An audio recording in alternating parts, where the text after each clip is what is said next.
Just Cause 3 has these region war missions, where you push back the oppressors and lead the rebel army to victory. I imagine that for many players those missions are as simple as following the quest marker, clearing the area, and moving on to the next one until the final phase starts. However, there's actually a lot more to them than you might think. There's mission objectives barely anyone ever sees.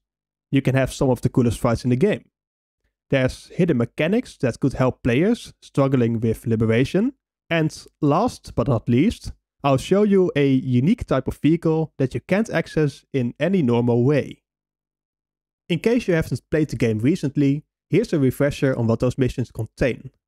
The story is split into 3 parts, each one being about overcoming a central problem and preparing the rebels for a final push to conquer the region that act takes place in.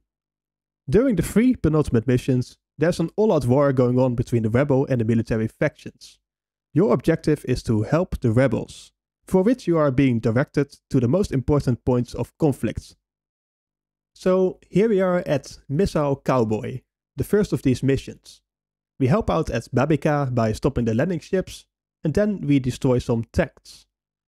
At this point the progress bar at the top has been filled up, so we continue with the next stage about riding said missile. It's even possible that you did the first objective so well that you never got to see the tank battle. So how does that work? Well, you don't only get a bunch of points for completing the objectives, but also for killing enemy soldiers and blowing up their vehicles. So if you do too much of that, those bonus points, on top of the points rewarded for the objective, shift the war so much in your favor that you'll miss out on content. The same is true for killing rebel soldiers and destroying their vehicles. These subtract from your overall progress, which is actually a mechanic that we can use for our advantage. What if we let loose our inner psychopaths and fill the bar with red? Rico, we need help in Babica.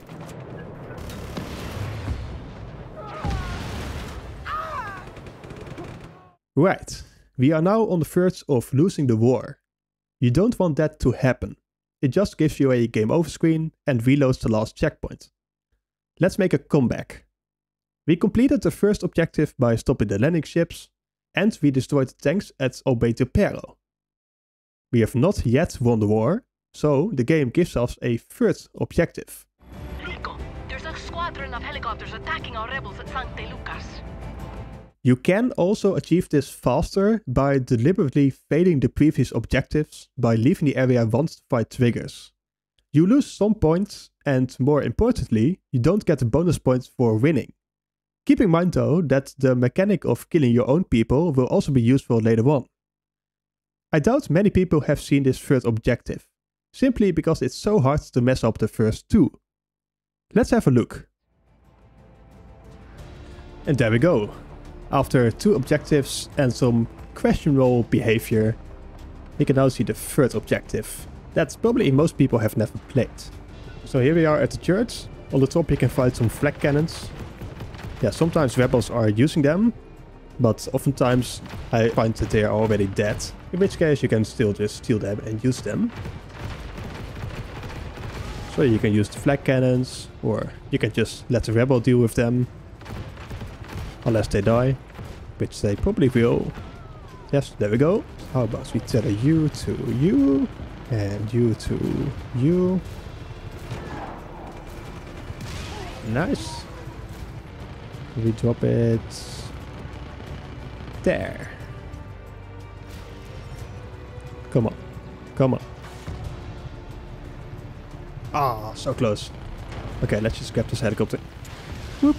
And there we go. And now we're pretty much done.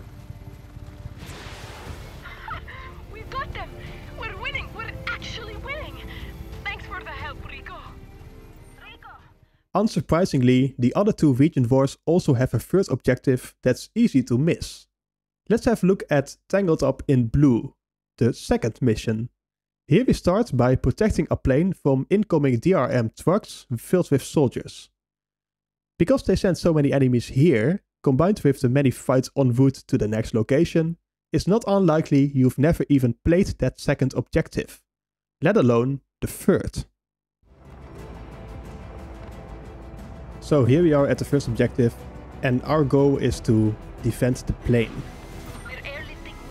But you know, one small accident and you know the plane might be gone. Oh no. What should we do now? Well, let's just move on to the next phase. Rico, we need a supply boat to reach the beef trap near Vinileta. Make sure it arrives there safely. Okay, let's help them out. So as you can see, there's already big battles going on here. So we can just join in. Careful, that one is green, so that means rebels. But over there, we can shoot some military dudes. If I can aim. So I've waited for a bit, and there's a couple of boats there. There's one trying to nag at me from the front. And there's also a couple of helicopters in front. Over there. So we can create a decent battle. There we go. I also have rebel support behind me. That's great. See if we can kill that one. Nope. Oh, that's the helicopter. Let's get him. Some boats. You can't really do much to this boat. You can destroy this boat with bullets, but it takes a lot of them. It's much more vulnerable for explosives.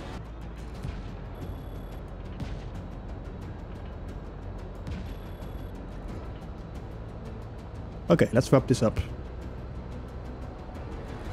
There's a military convoy en route to Chinta. If we don't stop it, they'll slaughter hundreds.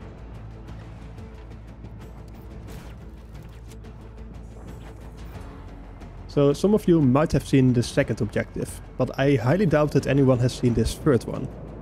In fact, until my playthrough a few months ago, I hadn't even seen it, and I've played this game a lot. Here we are. Range of the convoy, Rico. Take it out. So we have one Bavarian tank, which we can deal with quickly, unless I miss. And then some normal cars. Nothing too special.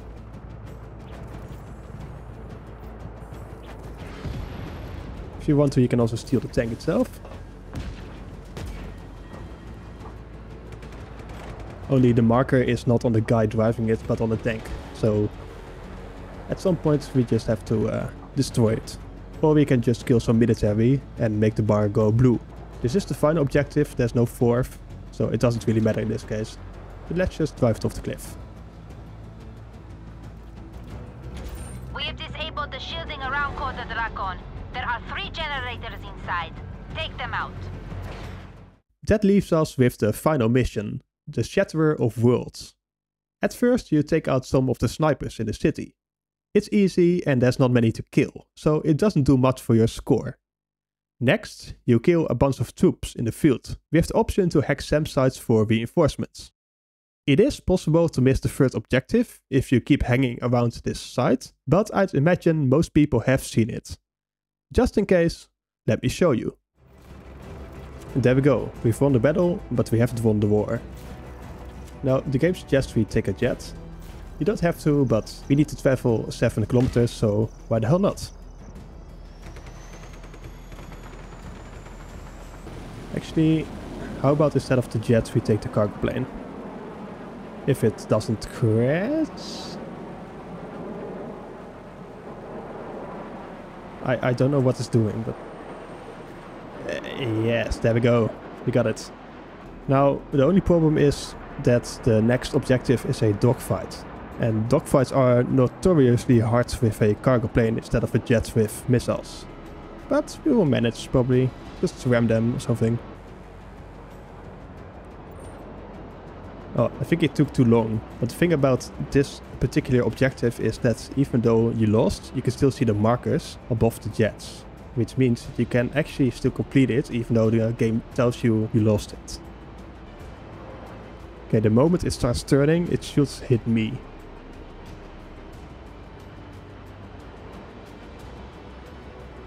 Okay, hit it, come on. There we go. And that's number 2. Also, I think... yeah, my plane is dead. Oh, miss all this. It's time. Come meet me at the central command tower.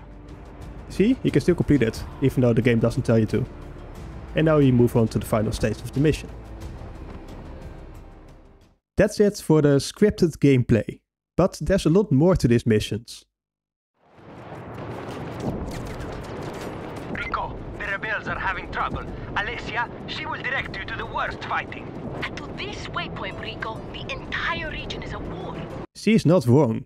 I used to think that all the small battles going on were deliberately placed en route between the objectives, so it looks like the whole region is at war.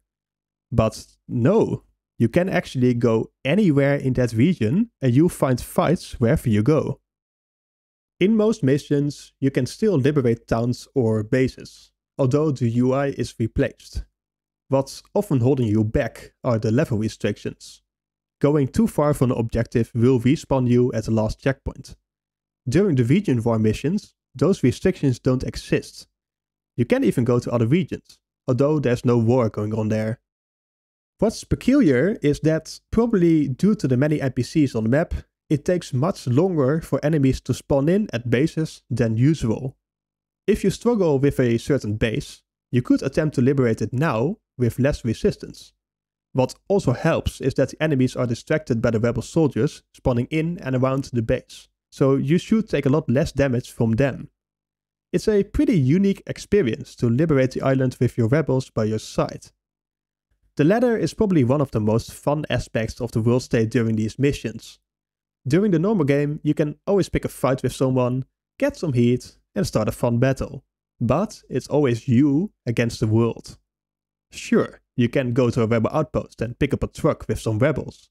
But before you know it, they've either lost you, or the heat level has risen so far that the truck you put so much effort in gets one-shot by a missile helicopter. During the region war missions, the heat level is constant, but always manageable. Helicopters and tanks do spawn, but only in small numbers. Besides, rebels are anywhere, so they are disposable. Damn, this video really makes me sound like a psychopath. The result is that you can have some of the coolest battles in the game, actively fighting alongside your own army. So here we are in the first region. There's already quite a big fight going on. But one thing that's really cool that you can do is you can grab one of those turret vehicles. Then you use the horn.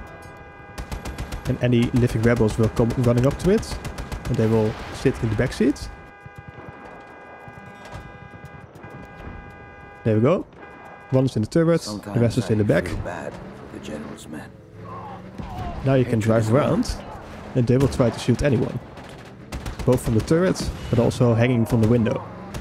And now you can just drive around with your own army. Here's a roadblock, let's just help them out. Go turret! Get him!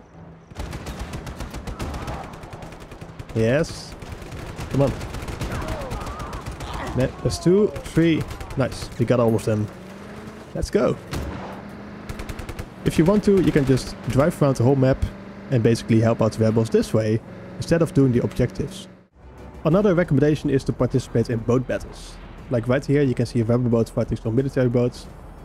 Simply go to the ship. And you can take it. And as you're driving it around, the rebels on the guns will try to shoot at the enemies.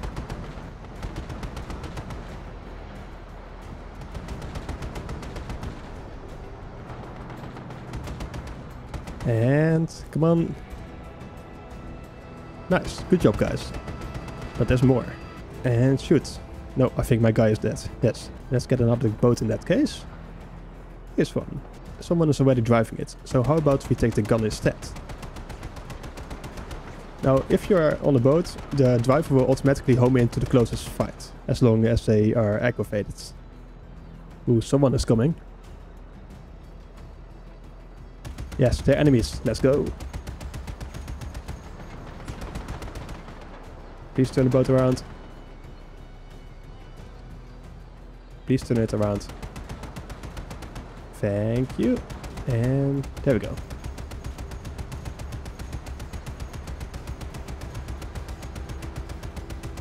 Make sure to always focus on the guys on the guns, because they do a lot of damage and they have very good aim. So if you don't kill them fast, they might just kill you.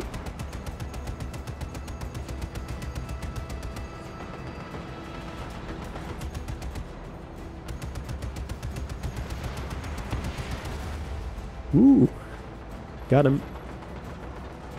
Don't know if I did or that the rebel boat just rammed them, but either way it works for me. Can we kill the pilot? Yes, we got him. So yeah, that's the boat battles. You can just basically go anywhere on the entire region and there will be people to fight and rebels to fight with, which is really cool. So one thing that I enjoy hugely is to order a rebel drop for a Nashorn, the big dump truck, and just kind of, you know, drive it around on the highway, crushing everyone in its path. Now, normally you can't really do this, because the enemies spawn behind you and they try to catch up with you.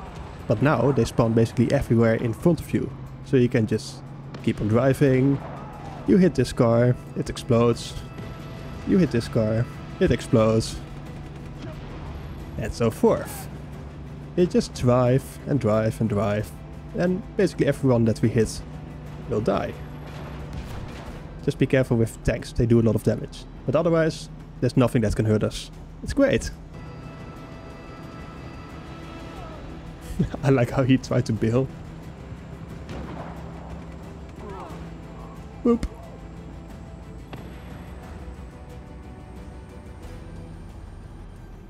Oh right, we also have nitros.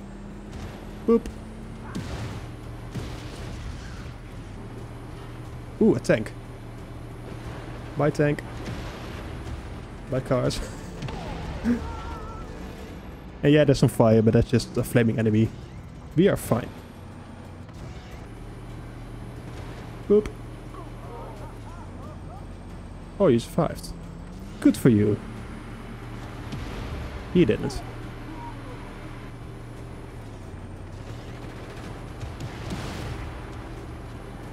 Bye.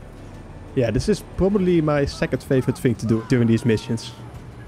Apart from one thing that we will cover last. Oh, look at this. Oh my god. I'm just destroying everyone. Oh, it's amazing. You should really try this for yourself, it's hilarious. We're almost done here, but I reserved the best for last. Let's rewind to the first region war mission. We've just filled up the progress bar. Rico, Sheldon's pilot just picked me up in a helicopter. There is a problem. We are coming to get you. And there he is. This helicopter will chase you wherever you go. There's not really a point to that, but it's kind of fun to lead him into a radar spire and see him struggling with pathfinding. Something I enjoy hugely is to grab cars from the highway, attach them to the heli and make them kiss. Just make sure you always first grapple to the car and then attach the other end to the helicopter. If you first grapple the heli, it will count as you completing the objective and it starts the next cutscene. In case you do make this mistake, simply go into the menu and restart the last checkpoint. It was at this point I realized something. This helicopter is indestructible. If you mess with him enough, at some point the pilot will just kind of give up and land. Alternatively, you can just grapple him to the ground and force him to. Now we can actually steal the helicopter. There goes the pilot. He's called Pierce in the game's files and he can be killed. You can knock him over though, if you're feeling like a prick, like I do. Dima is also supposed to be in this helicopter, but, well, she just isn't. And now we have ourselves an indestructible helicopter. For as far as I know, there is no other way to get something like this in the game. So let's have some fun with it. So I've stolen the helicopter at Vigilator Sud. And now my goal is to liberate the whole base with just the helicopter.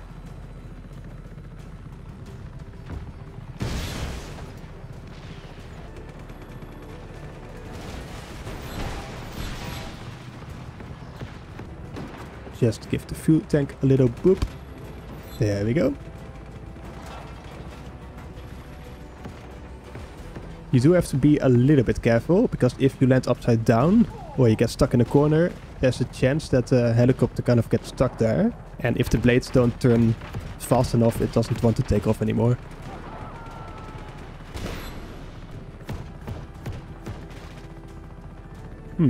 These are pretty tough. Okay, there we go. We can destroy them. And that's 2. And 3. You should be able to liberate Falcon Maxime as well. Even if the nuke hits you, you will just tumble around for a bit, recover, and then you can try again. There's nothing that can hurt you. Well, there's one thing. If your helicopter gets stuck, and the enemy shoot you through the window, they will damage Rico and not the helicopter, in which case you can still die. But that's pretty hard to do.